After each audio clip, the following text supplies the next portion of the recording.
Welcome back. Tonight, we journey to a quiet corner of the ancient Greek pantheon, to a god whose name has faded from common memory, yet whose presence once touched every hearth, every home, every threshold in the classical world.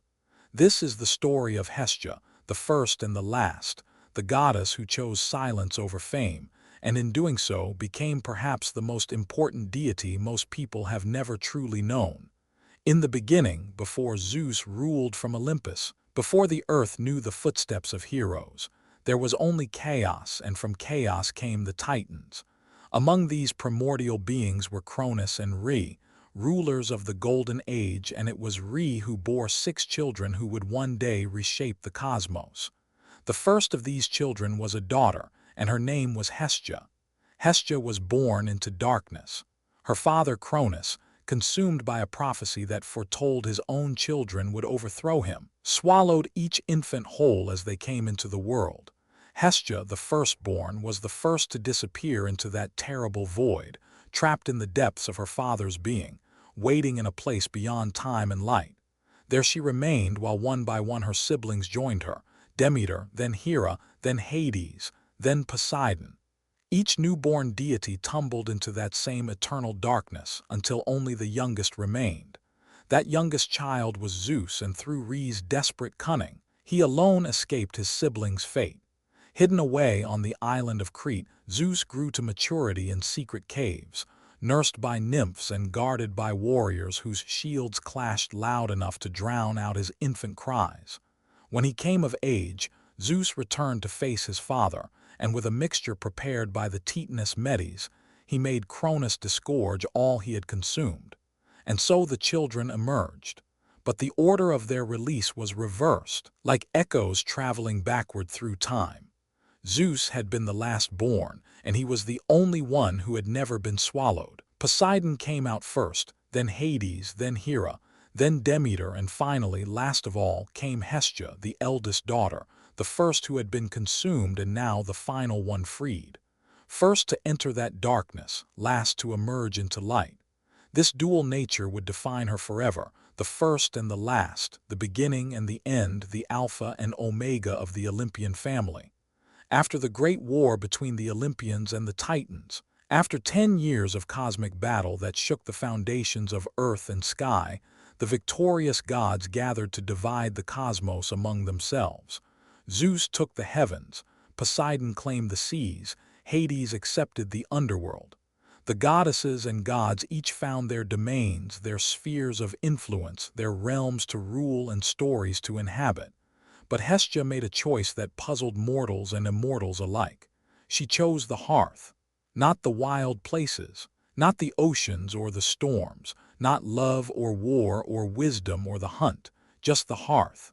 The simple, steady fire at the center of every home, the flame that cooked food and provided warmth, that kept the darkness at bay and drew families together in its gentle light. It seemed, to some, a small dominion for so great a goddess. But Hestia understood something profound that others did not. She understood that civilization itself was built not on grand gestures but on quiet, sustained, essential things. The hearth was the heart. Without it, there was no home. Without home, there was no family. Without family, there was no city, no culture, no continuity between generations. And so Hestia became the keeper of the sacred flame, not just in individual homes but in every city's public hearth, in every temple, in the very center of communal life. When Greek colonists set out to found new settlements in distant lands, they carried fire from their home city's public hearth, fire that had been tended in Hestia's name, and with that flame they lit the first fire in their new home, creating an unbroken connection across the wine-dark seas. The goddess was there in that continuity, in that unbroken line of light, linking past to present, old world to new.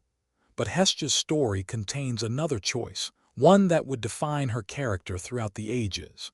Two of the great gods of Olympus sought her hand in marriage. Apollo, the radiant god of the sun, music and prophecy, desired her. Poseidon, the mighty earth-shaker, ruler of all the seas, wanted her for his bride. Both were powerful beyond measure.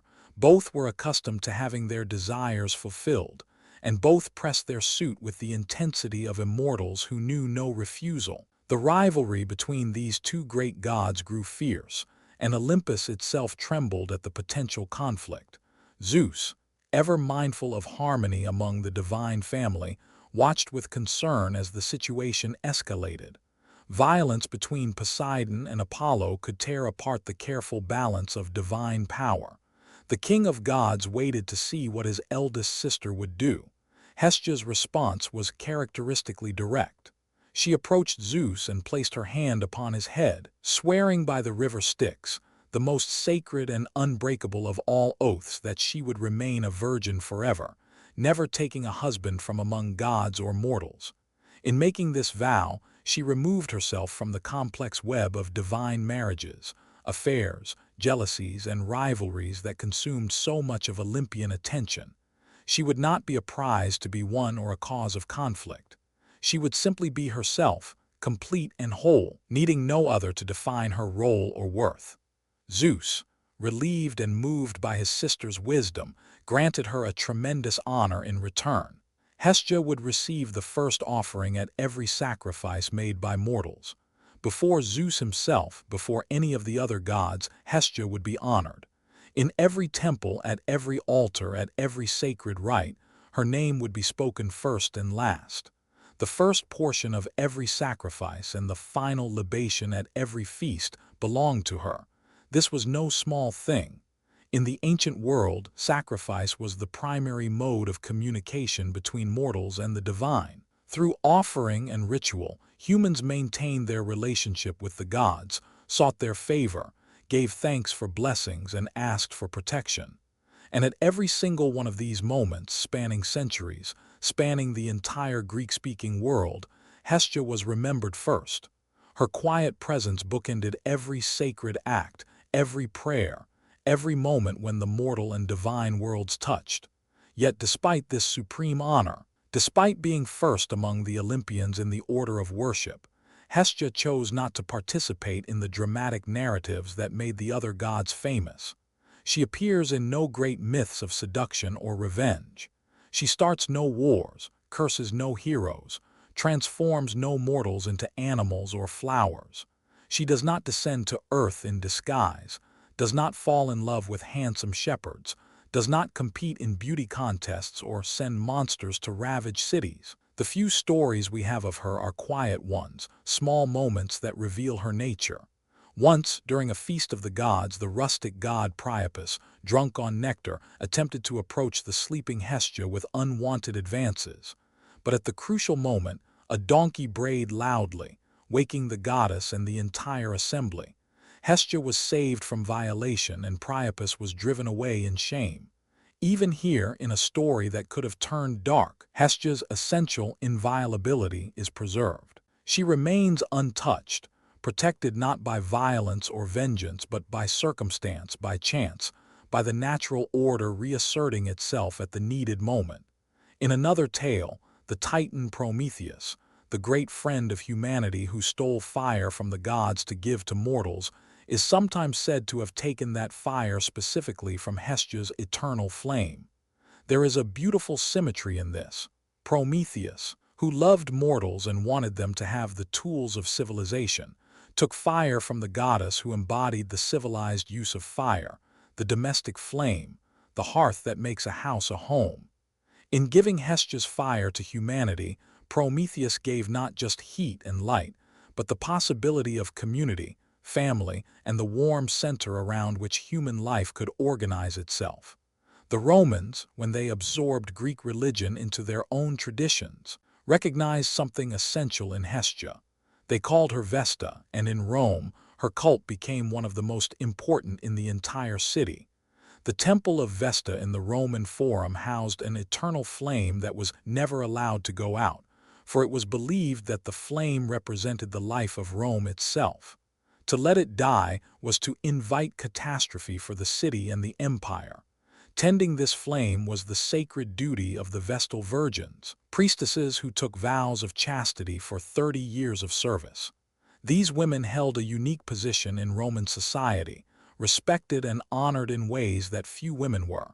They had privileges that even noble matrons did not enjoy, could own property, could testify in court, could pardon condemned prisoners by mere presence. The Vestal virgins walked through Rome with an authority that came not from wealth or family or beauty, but from their connection to Hestia, to Vesta, to the sacred flame at the city's heart.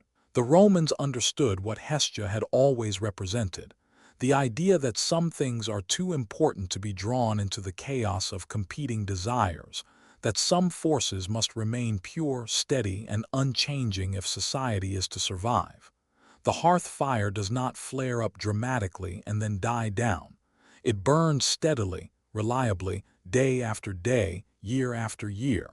This is not the excitement of lightning or the passion of the forge.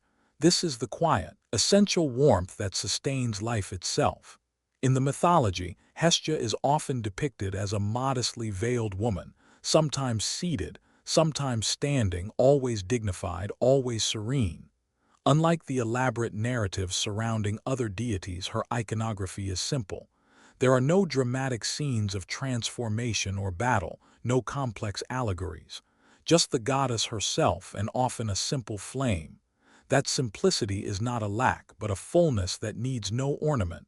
What happened to Hestia's place among the Olympians is itself a telling story. The canonical 12 Olympian gods are usually listed as Zeus, Hera, Poseidon, Demeter, Athena, Apollo, Artemis, Ares, Aphrodite, Hephaestus, Hermes, and either Hestia or Dionysus. Over time, as Greek culture evolved, Dionysus, the god of wine, ecstasy, and theater, began to take Hestia's place in the standard lineup of the 12. Some ancient sources tell a story about this transition. They say that Hestia voluntarily gave up her seat among the Olympians to Dionysus, stepping aside without conflict or resentment, returning to the hearth that had always been her true home. In this version, her removal from the council of the gods was not a demotion but another choice, another example of her choosing peace over position, substance over status. There is something profound in this image. The eldest goddess, the first of the Olympian children, the one who should by all rights have the greatest authority and the most prominent position, willingly stepping back, making room for a younger god whose domain was revelry and transformation rather than stability and tradition. Hestia, true to her nature, sought no spotlight, no throne, no grand narratives. She returned to the center, to the hearth, to the quiet and essential work that required no audience. But we should be careful not to mistake Hestia's quiet nature for weakness or her simplicity for lack of depth. The ancient Greeks, for all their love of dramatic myths and epic tales, honored her first at every sacrifice. They understood that before you pray for victory in war, before you seek love or wealth or wisdom, you must first acknowledge the foundation on which all of life rests: the home, the hearth, the sacred center that makes everything else possible. In our own time, when Hestia is rarely remembered, when her name draws blank stares while Zeus and Aphrodite remain familiar, we might ask what has been lost in forgetting her. We live in an age that celebrates the dramatic, the flashy, the loud, and the bold. We tell stories of conquest and passion, of grand gestures and epic conflicts. These are important stories, vital stories, but they are not the only stories. Hestia reminds us that there is another kind of importance, another kind of power. The power of the steady flame that burns year after year. The power of the home that stands firm when storms pass. The power of choosing to be whole within yourself rather than defined by relationships or conflicts with others. The power of the first and the last, the beginning and the end, the quiet presence that frames all else. When ancient families gathered at the end of the day, when the work was done and darkness surrounded their small circles of light, they sat around Hestia's fire. When cities came together for public festivals, when colonists traveled to strange lands, when soldiers left for war and returned home again, Hestia's flame was there, constant and welcoming. She was not a goddess of extraordinary moments, but of every moment, not the deity of crisis, but of continuity. And perhaps that is exactly why she has been forgotten. Our stories tend to remember the crisis, the conflict, the moment of great change. We remember the war, not the peace that preceded it. We remember the journey, not the home to which the traveler returns. We remember the dramatic intervention of the gods, not their steady daily presence in ordinary life. But the ancient Greeks knew better. They knew that Hestia came first. They knew that without the center nothing else could hold. They knew that the quiet goddess, the one without dramatic stories, was in some ways the most essential of all. As our story draws to a close, imagine that ancient flame burning in the darkness. Imagine the first hearth fire in the first human home, gift of Prometheus, domain of Hestia. Imagine that flame multiplying, spreading to every home, every temple, every city across the Mediterranean world. Imagine the Vestal virgins in Rome, tending their sacred fire year after year, generation after generation. Imagine colonists carrying embers across the sea, keeping them alive through storms and danger, to light new hearths in new lands. All of these flames are one flame. All of these moments of warmth and light and safety are Hestia's presence in the world, her choice to be not the loudest or the most celebrated, but the most necessary, the most constant, the one who is always there at the beginning and the end. The goddess who was first to be born and last to be freed. First to be honored and last to seek honor. The goddess who chose virginity over marriage, the hearth over the throne, silence over story. The goddess most people have never heard of, and the one the ancients knew they could not live without. Tonight, if you have a home, you have Hestia. If you have ever felt the warmth of a fire or the comfort of belonging, you have known her presence. She does not demand to be remembered, but she has never left. First and last always. Rest well.